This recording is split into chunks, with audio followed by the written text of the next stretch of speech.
네, 이번엔 총선 소식으로 넘어가도록 하겠습니다. 더불어민주당과 4개 정당이 이 시민을 위하여라는 정당을 통해서 비례연합정당을 꾸리기로 했죠. 이 시민을 위하여 더불어시민당으로 이름을 정했다고 하는데 먼저 관련 이야기 듣고 이어가도록 하겠습니다. 이제 선거를 치르기 위해서 각 정당들이 보내는 비례 후보들을 담을 정당명은 더불어시민당으로 결정을 하였습니다. 오늘부터 여기 소수정당들뿐만 아니라 시민사회 영역으로 저희가 확장을 좀 시키기 위해서요. 보다 다양한 분들을 저희가 국회에 진출시키기 위해서 시민블록의 후보들을 공모 또는 영입 투출액으로 오늘부터 지금 이제 시작을 하고 있습니다. 네. 손정혜 변호사님, 사실 이제 원래 시민을 위해서 더불어시민당으로 바꾸니까 사실 저는 미래통합당, 미래한국당 이거와 별 차이가 없이 느껴서 뭐 민주당 위성정당 아니냐는 이런 일각의 지적이 좀 힘을 싣는 거 아닌가라는 느낌이 드네요. 민주당에서는 사실상 민주당도 원 오브 댐이고 예. 독자성, 독립성을 존중을 하겠다, 수순위로 배치하겠다라고는 하지만 사실은 이렇게 지금 비례연합당, 비례정당, 위성정당 논란이 이렇게 야기되는 것은 네네. 준비 없이 지금 선거를 치르기 위해서 이합집산하고 있는 여러 가지 이제 행태들이 국민들한테 보여지고 있다고 보입니다. 여나 네. 야나 마찬가지인 것인데 사실 이렇게 소수정당의 비례대표를 통해서 원내로 진출하게 하기 위해서 다양한 색깔로 어떤 그 우리 정치색이나 이런 것들을 좀 바꿔보자고 제도로 바꿨음에도 불구하고 여전히 이해관계 득실에 따라서 모였다가 헤쳐졌다가 그것도 어떤 의리도 없습니다. 금방 다른 정당이랑 손을 잡을 것 같다고 하다가 하루아침에 또 다른 정당이랑 손 잡고 그렇죠. 이게 지금 나타나고 있어서 과연 이 연합정당이라는 것들이 어떤 색깔을 가지고 있고 어떠한 정치적인 신념을 가지고 있느냐는 드러나지 않고 오히려 어떤 이해관계에 따라서 이렇게 오늘은 A정당, 오늘은 B정당 이렇게 나오고 있는지에 대해서 의구심만 생기고 있는 상황이고요. 이러다 보니까 민주당이 그 전에 이 야당들의 어떤 그 위성정당이라고 꼬집었던 부분들이 또 자아 비판되는 상황으로 해석이 됩니다. 그렇군요. 그런데 이 시민을 위하여의 최백은 공동대표 같은 경우에 지난해 이제 조국 전 법무부 장관이 퇴임을 했을 때 국민 퇴임식이라는 행사를 열어서 헌사를 낭독하기도 했던 인물입니다. 한번 들어보시죠. 오늘 조국 전 장관님한테 자그마나마 헌사를 바치고자 이 자리에 섰습니다. 국민 법무부 장관 조국 교수에게 우리 국민은 조국 교수와 가족에게 큰 빚을 졌습니다. 자신과 가족의 희생으로 이 땅의 짐승과 외국민들을 커밍아웃 시켜주었습니다. 조국 교수와 가족들의 희생을 통해 우리 국민들은 저들이 우리와 같은 인간이 아님을 알았습니다. 네, 보시다시피 애초에 플랫폼이라고 얘기를 했던 시민을 위하여 이렇게 좀 그 조국 전 법무부 장관을 지지하는 성향의 인물들이 많이 들어가 있는 걸로 알려져 있는데 최수영 교수님 네. 지금 일단 비례연합정당 더불어시민당에서 한 1번부터 10번까지는 소수정당과 시민사회 인사에게 배정을 하고 민주당은 뭐 11번 이후로 뒷번호를 받겠다 지금 이 구상인 것 같은데 그렇다면 저 시민사회 부분에서 아무래도 친조국 성향의 정치인들, 시민단체 관련자들이 많이 들어가지 않겠냐 이런 지적이 나오거든요. 당연하죠. 더 시민을 위하여는 저게 이른바 개싸움 국민운동본부 개국본이라는 데가 주축된 거 아니겠습니까? 네. 사실 민주당이 이 비례정당을 만들겠다는 의도는 이른바 원탁회의라는 시민단체 연대, 이른바 우리 사회의 어떤 시민운동을 주도적으로 이끌어온 그런 상징성 있는 인물로 구성된 원탁회의와 함께 하겠다고 시작을 해놓고 결국은 바람만 잡아놓고 결국은 말하자면 신생 정당들, 그러니까 예. 이석 한석이 정말 아쉽고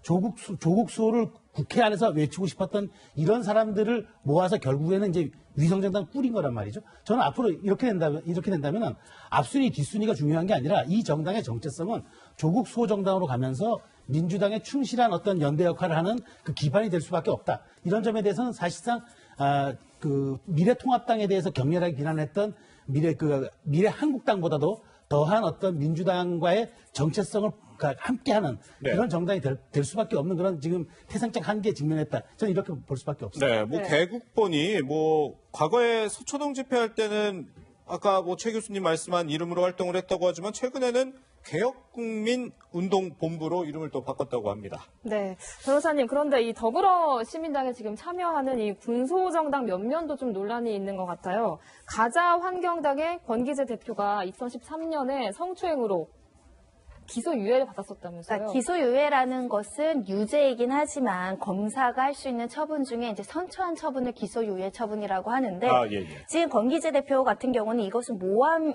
내가 전형적으로 이제 공무원을 모함하기 위해서 함정을 판 사건이었기 때문에 나는 무죄를 받아야 됐음에도 불구하고 그 당시에 공무원이어서 기소유예에 특별히 대응하지 못했을 뿐 나는 성추행한 사실이 없었다라는 취지로 주장을 하고 있고 네네. 그래서 그 당시에 징계도 받지 않았다 이렇게 주장을 하고 있지만 어찌됐든 기소유예 처분을 받았다고 한다라는 것은 성추행 혐의로 수사가 있었고 수사 과정에서 완벽하게 무혐의를 판단받지 못했다라는 것입니다. 이에 대해서 정의당이 급조된 이성정당의 모습이기 때문에 예견된 사고라고 이제 지적을 하고 있고요. 또 많은 사람들이 요즘에 이제 미투 사건이 이제 과거에 문제가 되면서 이 성추행 전력이나 이런 것들에 대해서 굉장히 민감합니다. 그렇죠. 예, 예. 그래서 단순히 이게 모함된 사건으로 치부할 수 있을지는 사실 피해자 측, 고소인 측 이야기를 들어보지 않고서는 저로서는 판단이 어려워서 네네. 모함된 사건일 수도 있고 아닐 수도 있다라는 생각이 드는데 그만큼 좀 예민한 주제가 있다라는 것이고 새롭게 좀 정치개혁의 면모를 보여줘야 되는 입장에서는 좀 논란이 될 소지가 있는데 네네. 근데 정의당도 이렇게 비판하기엔 좀 난처한 측면이 있습니다. 아, 왜냐하면 그래요? 얼마 전에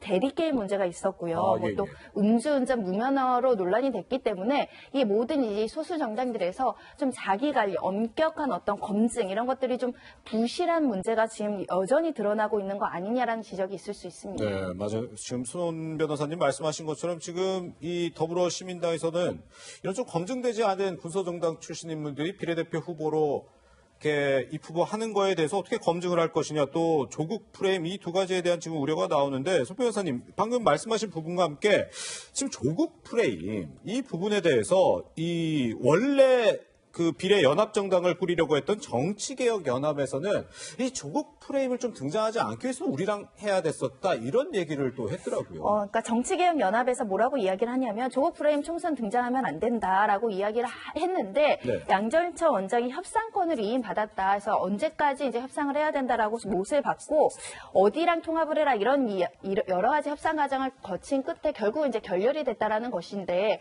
이 부분은 저도 이제 공감을 하는 부분이 네, 예. 사실 박근혜 전 대통령이 등장하면 야권에는 굉장히 좋지 않습니다. 왜냐하면 지금은 총선을 얼마 앞둔 시점에서 네. 중도표의 어떤 표심을 잡는 것이 굉장히 중요한데 네. 박근혜 전 대통령이나 조국 전 정권의 사건 같은 경우는 굉장히 악재가 될 수 있습니다. 그 사람들을 대표하는 상징성 있는 인물들이 등장한다는 것은 지금의 여건에서는 중도표 표심에 대해서 고민해야 되는 지점이기 때문에 네. 이것을 얼마나 전략적으로 균형감 있게 이슈를 가져가는지가 굉장히 중요한데 네. 지금 민주당에서 하고 있는 여러 가지 비례 연합 정당들도 이 색채를 빼는 작업들이 좀 필요했던 것은 아닐까 한번 중진들이 의논을 해야 되는 상황이 아닐까 생각이 들고요. 네. 그래서 지도부에서도 비판의 어떤 반발 목소리가 나왔다고 합니다.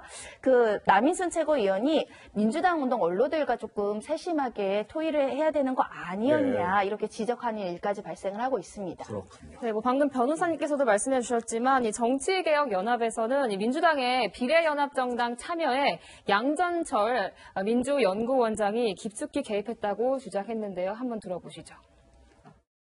양정철 원장이 처음 전화가 온 건 지난주 금요일이었습니다. 본인이 협상권을 위임받았다. 본인과 이건영 전략기획위원장하고 한번 만나자 이렇게 됐고요. 토요일날 다시 전화가 와서 화요일까지 시민을 위하여 통합을 해라. 통합을 하지 않으면 자기들은 둘 중에 하나를 선택할 수밖에 없다라는 식의 일방적인 통보를 그때도 했습니다. 월요일날 오전에 만났는데 화요일날 오전에 이런 식의 일방적 통보를 한다는 것이 미리 준비가 되지 않았다면 가능한 일이겠는가라는.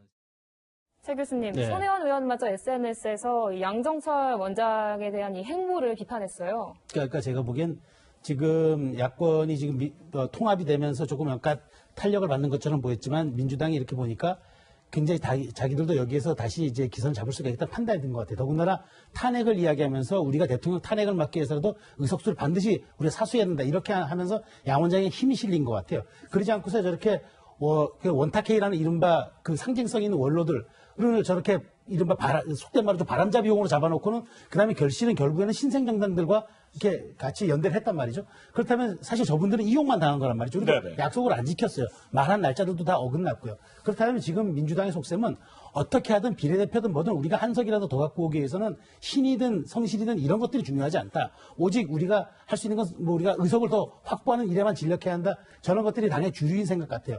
과연 여기에 대해서 우리 국민들이 4.15 총선에 어떤 표심을 줄 것이냐. 이거는 제가 한 번쯤 고민해봐야 될 대목이라고 생각을 합니다. 그렇군요. 지금 어쨌든 이 총선 국면에서 조국 전 장관의 이름이 계속 나오고 있는데 지금 재판도 진행이 되고 있습니다. 어제 정경심 교수의 재판이 있었는데 여기서는 이제 조국 전 장관의 딸 키스트 인턴 논란과 관련해서 정병화 교수가 증인으로 출석을 해서 학생이 좀 그렇다 엎드려서 잠만 자더라 이런 얘기를 들었다는 얘기도 하는 등 지금 뭐 조 전 장관 딸에게 굉장히 또 불리한 진술도 나오고 있는 상황이고 내일은 또 조국 전 장관의 첫 번째 재판이 열릴 예정이기 때문에 앞으로도 조 전 장관에 대한 이슈 총선에서 계속될 것으로 보입니다. 이어서 야권 얘기로 넘어가 보도록 하겠습니다.